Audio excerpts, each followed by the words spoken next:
के लिए श्री सनकादिक आए, उन्होंने कथा सुनाई। और ये कथा ऐसी है, सनकादिक कहते हैं सदा सेव्या श्रीमद् भागवती कथा।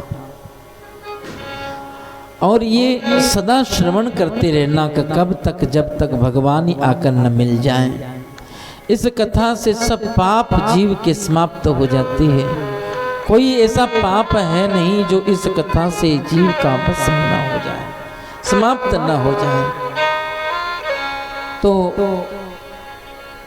क्या ऐसा भी है कि पाप तो खत्म होते हैं, पर पाप करने से कोई पापी यदि अधोगति में चला जाए तो क्या उसका भी उद्धार करने का सामर्थ्य भागवत में है? भागवतकार कहते हैं हाँ, ऐसा सामर्थ्य भी है कि पाप करने वाले के पाप तो खत्म होते ही हैं, परंतु पाप के द्वारा कोई अधोगति में चला जाए, कोई प्रेत बन जाए, कोई कुछ ऐसा जिसके पितर गिर जाए, उनको भी निकाल करके उनको सदगति तक पहुंचाने का सामर्थ्य भागवत जी का है। एक उदाहरण दिया, एक आत्मदेव नाम का ब्राह्मण, उसके एक पत्नी, उसके पुत्र नहीं हुआ, एक संत के कृपा से उसके यहाँ पर पुत्र हुआ। परंतु संत ने फल दिया, वो फल तो उसने गाय को खिला दिया और अपनी बहन से एक पुत्र लेकर के आ गई। आत्मदेव सोचता कि ये मेरा ही पुत्र है, परंतु फल तो गाय को खिलाया इसलिए गाय के पुत्र हुआ। उसके कान गाय के जैसे थे, बाकी शरीर मनुष्य के जैसा, इसलिए नाम पड़ा गोकर्ण। और गोकर्ण पंडितो ज्ञानी धुंधकारी माँ खला, धुंधकारी उसका नाम था जो उसके घर में पुत्र लेकर के वो आई, बहन से लेकर के आई, उसका नाम धुंधकारी रखा। धुंधकारी दुष्ट प्रकृति का था, वो सदा लड़ाई झगड़ा करने वाला, सदा अपकर्म करने वाला। और धुंधकारी और इसके विपरीत गोकर्ण जी बड़े ज्ञानी, अच्छा काम करने वाले। और एक दिन आत्मदेव तो वहां से जब देखा कि ये तो बहुत ज्यादा दुखी कर दिया है, तो गोकर्ण जी ने उनको ज्ञान सुनाया कि पिताजी आप जो है इस शरीर को ही मैं मान रहे हैं, जबकि शरीर आप नहीं। देहेस्ते मांस रुदरे विमतिम तजत्वम जाया सुतादीश सदा ममतां विमुञ्च पश्चानि संजगदिदं क्षणभंग निष्ठ वैराग्य राग रसिको भव भक्तिनिष्ठ। इस हार्ड मास के शरीर को तो मैं ममता करना छोड़ो, उस परमात्मा में ही अपना ममत्व कर लो। और जब उपदेश दिया, उपदेश इनके काम आया, ये तो सब छोड़ करके भगवान के भजन में लग गए। और इधर ये जो धुंधकारी था, इसकी लोभ और मोह के कारण से ही इसका अधोगति हुई, ये प्रेत हो गया। और आत्मदेव जी ने इसके निमित्त भागवत की कथा सुनाई, और उस भागवत कथा को सुनने से इसका उद्धार हो गया, ये वैकुंठ को प्राप्त हुआ। और धुंधकारी का जब असदगति हो गई, आत्मदेव श्री गोकर्ण जी कहते हैं कि इतने लोगों ने कथा सुनी, परंतु उद्धार तो इसी का ही हुआ, सबका उद्धार नहीं हुआ। क्यों? पार्षद लोग कहते हैं कि सबका इसलिए नहीं हुआ क्योंकि उन्होंने धुंधकारी जैसे कथा नहीं सुनी। और हम लोग भी कथा सुन रहे हैं, हमें भी ऐसे सुनना है जैसे एकाग्रता के साथ में, श्रद्धा के साथ में, विश्वास के साथ में इस कथा को सुनो तो आज भी वो फल है। लोग कहते हैं क्या आज भी? उसके बाद में गोकर्ण जी कथा सुनाए और जितने लोग कथा सुनते थे उतने विमान आए और भगवान को धाम लेकर के गए सबको। तो लोग कहते हैं क्या आज भी विमान आ सकते हैं? क्या आज भी कथा सुन रहे हैं हम लोग, तो क्या विमान आज भी आएंगे? बात ऐसी कि विमान तो आज भी आ सकता है। हम तो कहते हैं कि शुक्र मनाओ कि विमान नहीं आता। अगर विमान आ जाए सोचो आप कथा सुन रहे हैं और विमान आकर के बाहर खड़ा हो जाए और एक को कहें कि चलो आप विमान में बैठो, आपने कथा सुनी है, मुझे लगता है कि लोग कथा सुनना ही बंद कर देंगे।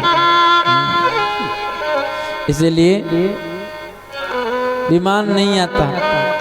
विमान आता तो है, पर यदि हमारा मान मिट जाए तो विमान तो आज भी आता है। बंधुओं, इसके बाद में भगवान के पार्षद प्रकट हो गए, सबने मिलकर कीर्तन किया। उसी समय भगवान भक्तवत्सल वैकुंठ परित्यज्य, भगवान वैकुंठ छोड़ करके आए। इसी भक्त कथा के द्वारा ही भक्ति महारानी ज्ञान वैराग्य के द्वारा स्वस्थ होकर नृत्य करती है, वैष्णव जनों के हृदय में वास करती है। इस कथा को सुनने मात्र से भक्ति जागृत हो जाती है, ज्ञान वैराग्य जागृत हो जाते हैं और भगवत प्राप्ति हो जाती है। भगवान ने वरदान दिया कि जहाँ पर भी भागवत की कथा होगी मैं अपने पार्षदों सहित वहाँ पर उपस्थित रहूंगा। तो यहाँ कथा हो रही है ना, तो 7 दिन मुझे ऐसा विश्वास है कि मेरे गोविंद अपने पार्षदों सहित यहाँ आपके इस कथा पंडाल में भी किसी न किसी भाव से उपस्थित होंगे। हम सब उनको वंदन करते हैं, प्रणाम करते हैं कि उन परमात्मा की इस कथा को हम लोग 7 दिन तक खूब गुणगान करें, आप लोग श्रवण करें, भाव के साथ में उस परमात्मा को रिझाना है। संसार के बन के देख चुके, अब परमात्मा के बन करके देखना है, अब गुरुदेव का होकर के देखना है। क्योंकि देख लिया संसार के बनने में कुछ पाया नहीं, खोया ही खोया है। इस संसार में कभी भी हमको सुख की, आनंद की आशा करना ही ठीक नहीं है, क्योंकि ये तो दुख का ही बीज है, बीज से उत्पन्न हुआ है। इसलिए उस परमात्मा का ही भाव हृदय में हो। 7 दिन हमने ये भागवत के नाम करना है और भगवान के नाम होना है। आइए उन्हीं के गुणगान करते हुए आज की सभा को हम लोग विराम कर रहे हैं और कल पुनः समय के अनुसार कथा आरंभ हो जाएगी। आप लोग सब समय पे पधारना। आइए 2 घड़ी 2 पंक्तियों के साथ में हम लोग कीर्तन करते हैं। सभी भक्त लोग खड़े हो जाएं, उसके बाद हम लोग आरती करते हैं। हो बांके बिहारी तेरे नाल वे मैं ताला लैया किया, नाल वे मैं ताला लैया लालैया किया, लालैया किया, लालैया किया, लालैया किया, लालैया किया, लालैया किया, लालैया किया, लालैया किया। ओ बांके बिहारी, बांके बिहारी, जय हो। बांके बिहारी तेरे नाल बे मैं लालैया किया, बांके बिहारी जय हो। नाल वे मैं ताला लैया किया।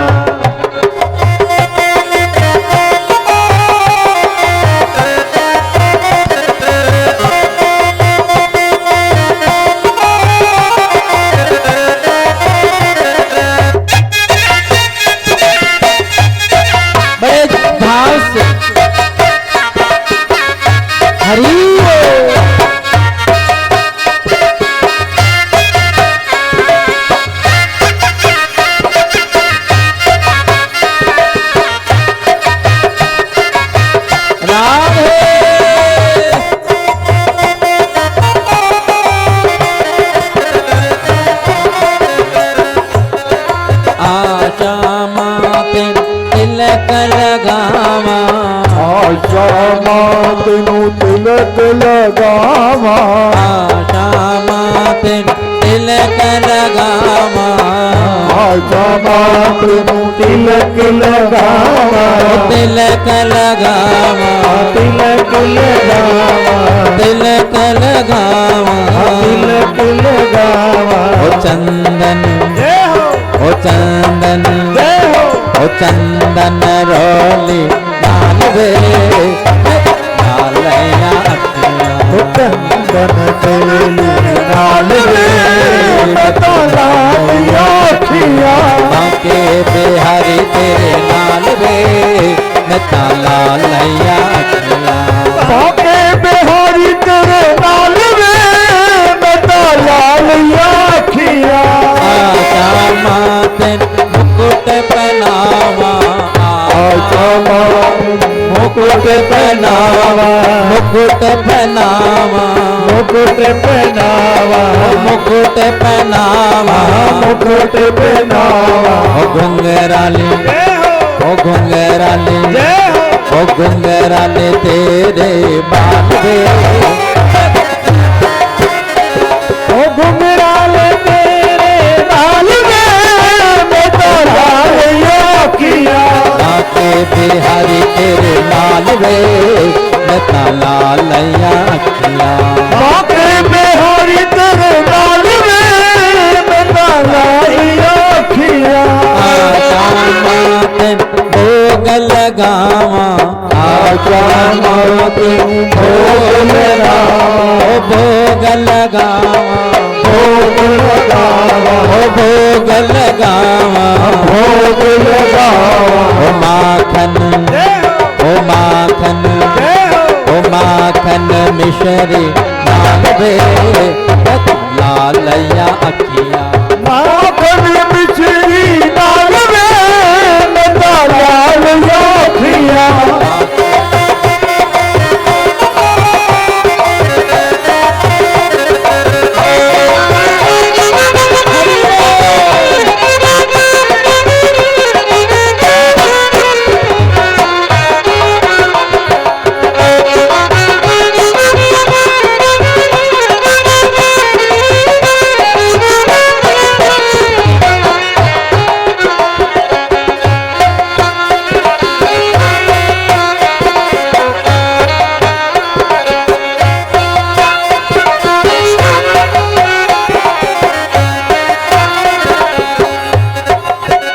श्यामा तेनू दिल च बसावा श्यामा तेनू दिल च बसावा ओ दिल च बसावा दिल च बसावा दिल च बसावा दिल च बसावा श्यामा तेन दिल च बसावा श्यामा तेनू दिल च बसावा ओ तेरे बिन ओ तेरे बिन ओ तेरे बिन ना साडा होर वे लालैया अखियां तेरे बिन साडा होर वे मैं तो लालिया अखियां बाके बिहारी तेरे नाल वे मैं लालैया अखियां बाके बिहारी तेरे नाल वे मैं लालिया अखियां बाके बिहारी तेरे नाल वे बाके बिहारी तेरे नाल वे मैं लालिया अखियां बाके बिहारी तेरे नाल वे मैं लालैया अखियां बाके बिहारी तेरे नाल वे मैं लालिया अखियां बाके बिहारी तेरे नाल वे मैं लालैया अखियां बाके बिहारी तेरे नाल वे मैं लालिया अखियां बाके बिहारी तेरे नाल वे मैं लालैया